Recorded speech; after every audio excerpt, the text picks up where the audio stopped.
Class 12th वाले सभी students ध्यान दें। प्यारे विद्यार्थियों, आप सभी देख रहे हैं कि ये सेट ए है, जीव विज्ञान विषय का पेपर है। रुक जाना नहीं परीक्षा के लिए। जितने भी पेपर मैं आपको बता रहा हूँ आपकी परीक्षा में ये प्रश्न देखने को मिलेंगे, तो ध्यान से इन प्रश्नों को देख लेना है और अच्छे से इन प्रश्नों को याद कर लेना है, क्योंकि ये प्रश्न आपकी परीक्षा में आएंगे। प्यारे बच्चों, यहाँ पर आपसे पहला प्रश्न पूछा गया है, बीज का परिवर्धन होता है। जो बीज होता है उसका परिवर्धन होता है, तो इसमें आपको लिखना है बीजांड से बीज का परिवर्धन होता है। तो यहाँ पर हमारा ऑप्शन नंबर फर्स्ट सही हो जाएगा।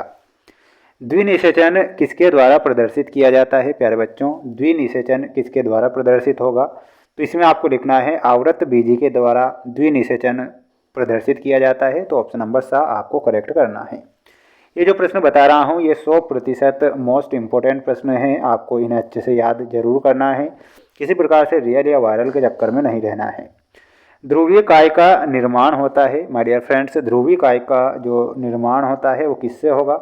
तो इसमें आपको लिखना है अंडव जनन से ध्रुवीय काय का निर्माण होता है। तो इसमें आपको ऑप्शन नंबर फर्स्ट सही बताना है। मनुष्य में भ्रूणी झिल्लियों की संख्या बताइए। तो भ्रूणी झिल्लियों की जो संख्या है वो कितनी होगी? 4 भ्रूणी झिल्लियों की संख्या है।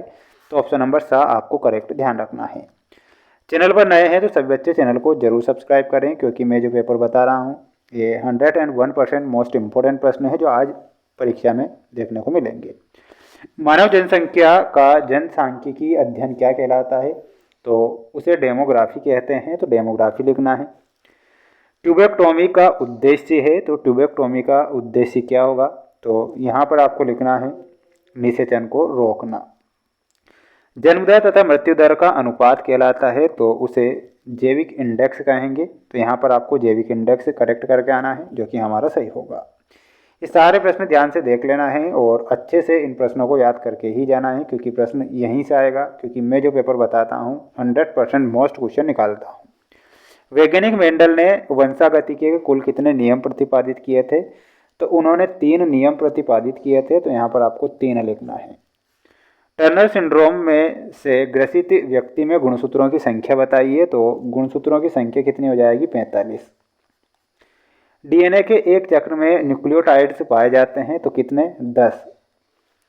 यूएए, यूएजी एवं यूजीए कोडान होते हैं। तो ये जो होते हैं वो एक समापन कोडान होते हैं। तो यहाँ पर आपको क्या लिखना है? समापन कोडान। इस पृथ्वी पर प्रत्येक 10 जंतुओं में से कीट की संख्या बताइए। तो इसमें आपको क्या लिखना है?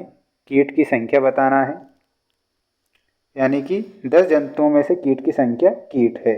ठीक है, तो इसमें कीट ही आपको फील करना है। जब एक पारिस्थितिकीय समुदाय एक निश्चित समय अंतराल के पश्चात दूसरे समुदाय में बदल जाता है तो इस क्रिया को क्या कहते हैं?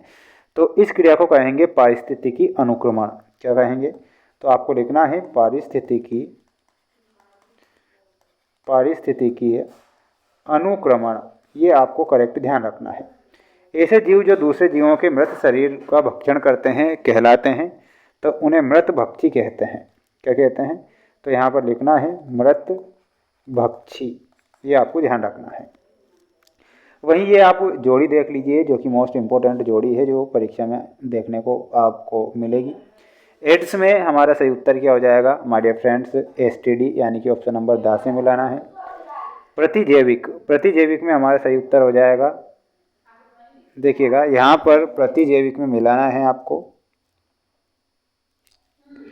सबसे पहले इंटरफेरान हम मिलाएंगे, जिसमें विषाणुरोधी से मिलाना है आपको, और एंथ्रेक्स में मिलाना रहेगा 4th में जैव युद्ध। टीबी में बीसीजी का टीका लगता है। बायोगैस में आपका मीथेन सही होगा। दाल कुल के पौधों की जड़ों में, तो इसमें हमारा सही उत्तर क्या हो जाएगा? यहाँ पर आपको राइजोबियम बताना है ना? राइजोबियम हमारा सही उत्तर है। वहीं प्रतिजैविक की खोज की थी अलेक्जेंडर फ्लेमिंग में। तो ये आपकी जोड़ी कंप्लीट हो चुकी है। ठीक है, ध्यान से देख लो और अच्छे से याद कर लो। इसके बाद में अगला प्रश्न बता देता हूँ, आपको ध्यान से देख लेना है। लैक्टिक अम्ल के निर्माण में किस सूक्ष्मजीव का प्रयोग किया जाता है? तो लैक्टोबैसिलस का प्रयोग किया जाता है लैक्टिक अम्ल में। तो आपको क्या लिखना है? लैक्टोबैसिलस।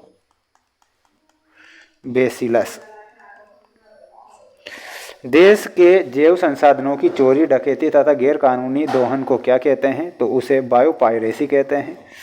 तो आपको क्या लिखना है, बायो पायरेसी। कवक व उच्च श्रेणी के पादपों की जड़ों के बीच सहजीवी संबंध क्या कहलाता है, तो उसे क्या कहेंगे, माइकोराइजा। ठीक है, तो यहाँ पर आपको लिखना है माइकोराइजा।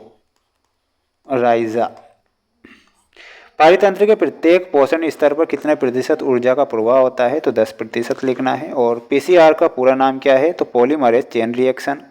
आनुवांशिक अभियांत्रिकी में आणविक कैंची की तरह किसका उपयोग किया जाता है, तो जल्दी से आंसर बताइएगा कमेंट बॉक्स में। किसी भी कोशिका अथवा जीव की आनुवांशिक रूप से प्रतिकृति क्या कहलाती है, तो उसे क्लोन कहा जाएगा, तो क्लोन आपको लिखना है। ये सारे मोस्ट प्रश्न हैं जो कि मैं आपको बता रहा हूँ, ध्यान से पढ़ के ही जाइएगा।